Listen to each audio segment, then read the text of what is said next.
Hello everybody and welcome. In this video I'm going to show you how to change Equalizer preset for your headphones JBL Tune 520. You have to start by open JBL application, and right here we have Equalizer.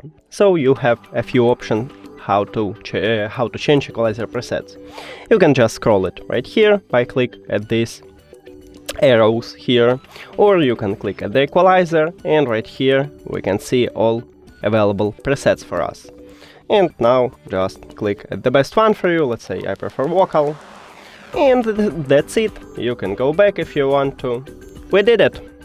Thank you for watching this video. If you found it helpful, please consider subscribing to channel and leave the like on the video. See you later.